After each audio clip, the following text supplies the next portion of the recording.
Hello friends, इस तरह का एक क्वेश्चन पेपर में आपको जरूर देखने को मिलेगा।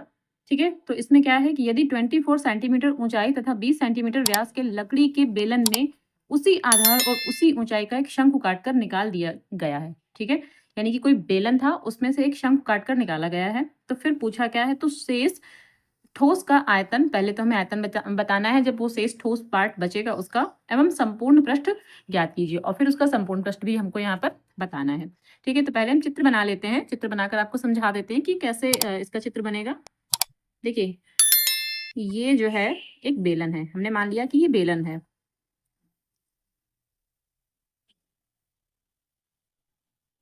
ठीक है, और जो बेलन है उसकी जो ऊंचाई है, ऊंचाई क्या है 24 सेंटीमीटर, मतलब ऊंचाई जो है ये जो है ये कितना है 24 सेंटीमीटर, और व्यास कितना है 20, तो ये पूरा इतना, ठीक है, इतना कितना है ये 20 सेंटीमीटर, तो त्रिज्या इसकी आधी हो जाएगी।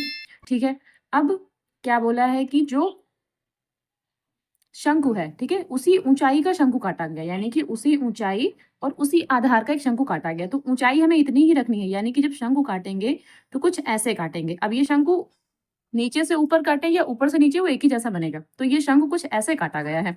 अब इसकी जो ऊंचाई है देखिए 24 सेंटीमीटर है, और व्यास जो है वो भी 20 सेंटीमीटर ही है, यानी कि ऊंचाई और व्यास हमें चेंज नहीं करना है। तो कुछ शंकु ऐसे इतना काट कर निकाल लिया गया। अब जो बचा पार्ट है, इतना पार्ट बचा है, ये जितना मैं शेड कर रही हूँ इतना पार्ट ये बचा हुआ है। ठीक है, इतना पार्ट बचा हुआ है। इस बचे हुए पार्ट का पहले तो हमें आयतन निकालना है, फिर संपूर्ण पृष्ठ निकालना है। तो अब जो हमें दिया है वो यहाँ पर पहले लिख लेते हैं। हमें क्या क्या दिया हुआ है, आंसर डाल के, कि बेलन की ऊंचाई कितना है 24 सेंटीमीटर। ठीक है, और व्यास दे रखा है, व्यास कितना है 20 सेंटीमीटर। जब व्यास 20 सेंटीमीटर है तो फिर त्रिज्या कितनी हो जाएगी, त्रिज्या आर बराबर, ऊंचाई को एच मान लेते हैं, त्रिज्या जो है वो आर बराबर कितनी हो जाएगी 10, भाई व्यास की जो आधी होती है ना त्रिज्या ही तो होती है। ठीक है, ये तो बेलन का हो गया। और जब शंकु होगा ना, शंकु की भी ऊंचाई और त्रिज्या सेम ही रहेगी, तो हमें लिखने की जरूरत नहीं है, या चाहे तो एक बार लिख सकते हैं, वैसे लिखने की जरूरत है नहीं हमें। तो क्या लिखेंगे कि शंकु की ऊंचाई, शंकु की ऊंचाई को भी एच ही मानेंगे क्योंकि दोनों सेम ही हैं, तो ये भी 24 सेंटीमीटर, और त्रिज्या आर ये कितनी 10 सेंटीमीटर। लेकिन हमें एल तो निकालना पड़ेगा ना, तिर्यक ऊंचाई। तो फिर शंकु की तिर्यक ऊंचाई, शंकु की तिर्यक ऊंचाई एल। ठीक है, और एल क्या होता है root of H square plus R square. तो एल बराबर रूट ऑफ एच स्क्वायर, और एच कितना है हमारे पास 24, तो यहाँ पर क्या 24 का स्क्वायर प्लस आर यानी कि 10, 10 का स्क्वायर हो जाएगा। तो एल बराबर, अब यहाँ 24 का स्क्वायर, 24 का स्क्वायर होता है 576, ये 24 का स्क्वायर होता है, यानी कि 24 से अगर 24 को 24 से मल्टीप्लाई करेंगे तो 576 आएगा।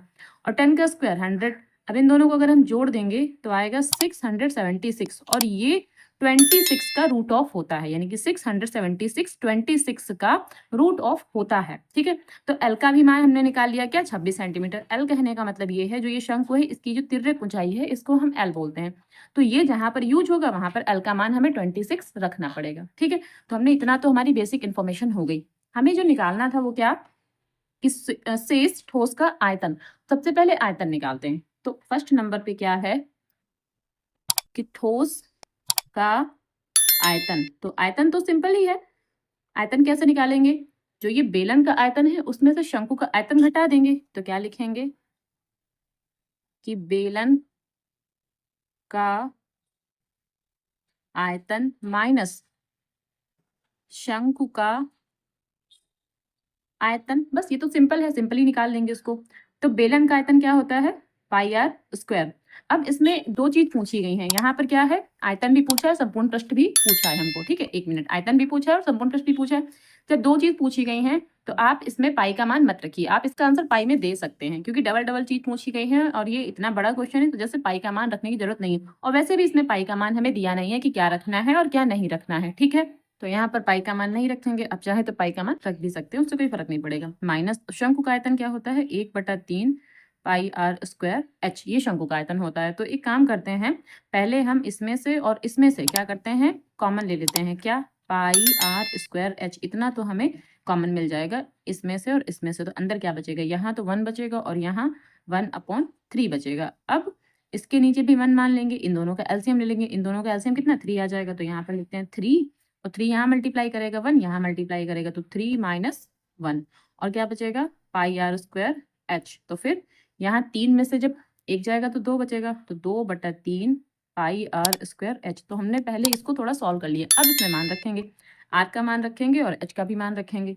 तो क्या लिखेंगे, 2/3, पाई का मान पाई ही रहेगा और आर स्क्वायर, ठीक है, आर स्क्वायर का मान कितना है, 10, उसका स्क्वायर यानी कि 10 गुणे 10 और यहाँ एच की वैल्यू क्या, 24, ठीक है। तो हमने यहाँ पर 24 रख दिया, ठीक है। अब यहाँ 3 एकम 3, 3 अठे 24, ठीक। तो फिर 8 दूनी 16 और यहाँ पर 10 गुणे 10 तो 100 हो जाएगा। तो यहाँ पर लिखेंगे 2 पाई और यहाँ पर कितना, 100, ठीक है। यहाँ गुणे में 100 और गुणे में ये कितना, 8, ठीक है, गुणे में 8। अब 2 अट्ठे 16 और 16 की जब 100 से करेंगे 1600, तो 1600 पाई। या तो आप यहाँ पर आंसर छोड़ सकते हैं या फिर आप पाई का मान रख लीजिए, उसको सॉल्व कर लीजिए, ठीक है। वैसे यहाँ पर भी आंसर ठीक है।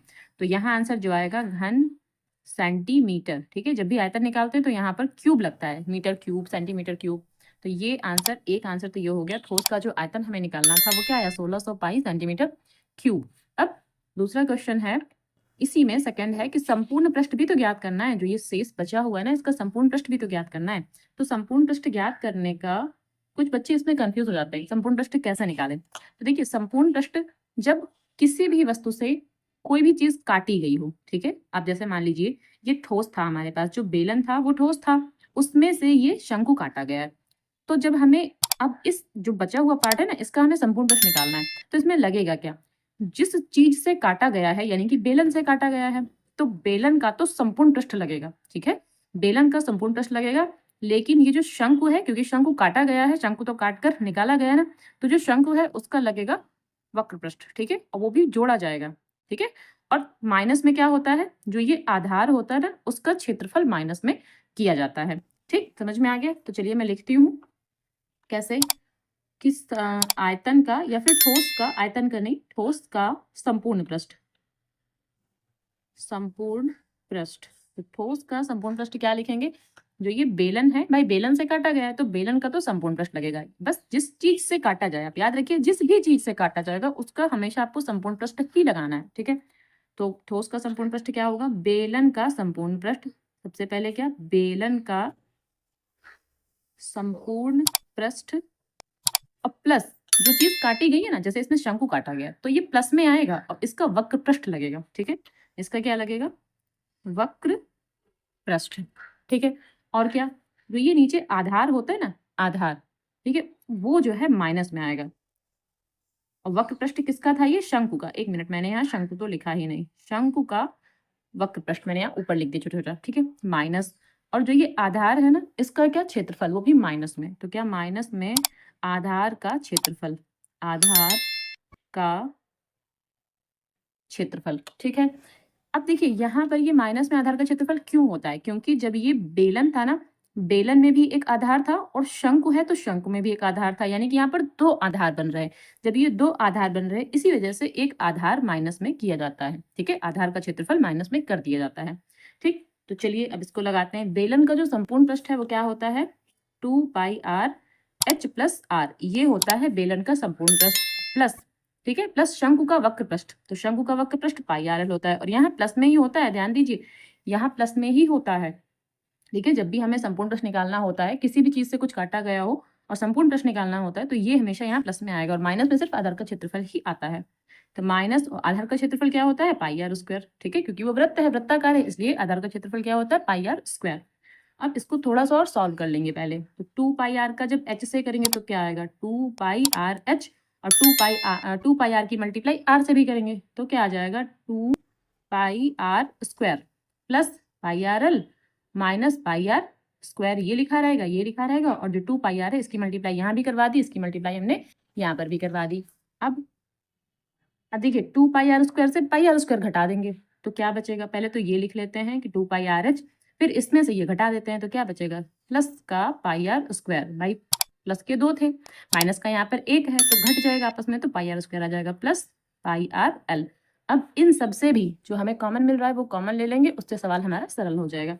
तो सबसे पहले कॉमन ले लेंगे, क्या कॉमन है, 2 पाई आर एच, यहाँ पर पाई आर स्क्वायर, यहाँ पाई आर एल, तो पाई आर हमें सब में से कॉमन दिख रहा है, तो पाई आर तो कॉमन ले लेंगे, यहाँ बचा 2h प्लस यहाँ सिर्फ एक r बचेगा और यहाँ सिर्फ एक l बचेगा, तो हमने सब कुछ यहाँ पर लिख दिया। तो अब पाई को तो ऐसे ही रहने देंगे, r की वैल्यू कितनी है 10, यहाँ 2 और h का मान कितना है 24 प्लस r की वैल्यू 10 और प्लस l का मान कितना है 26। ठीक है, l का मान हमने यहाँ पर 26 निकाला था और कहा था कि जब जहाँ कहीं यूज होगा वहां पर इसको हम यूज करेंगे। ठीक है, तो अब यहाँ तो 10 पाई हो गया, इसको अंदर थोड़ा मल्टीप्लाई करके सॉल्व करेंगे तो ये हो गए 48, यहाँ ये आपस में जुड़ जाएंगे तो 36। अब इनको आपस में जोड़ लेते हैं पहले, तो 8 6 14, 4 और 4 8, ओके 8 यहाँ 8 बनेगा और ये कितना है, ये 8 बना हुआ है। ओके, यहाँ 10 पाई है तो होगा क्या